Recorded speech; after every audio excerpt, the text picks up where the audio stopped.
இருப்பான். அந்த ஊராக எங்க போயிருப்பான்? ஆமாமா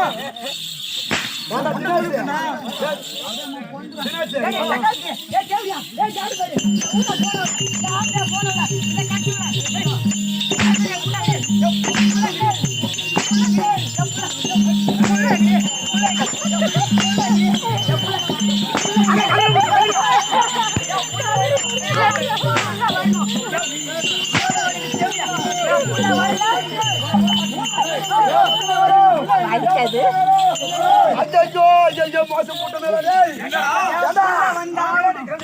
ஆட்டாரத்துக்கு உங்களை பொங்கலை கூட்டு வர இந்த மாதிரி லோப்பரை இவன் சரியான வாயாடி புண்டியாகிறான். வாயாடி புண்டிய இந்த ஆட்டம் அந்த கருவந்தே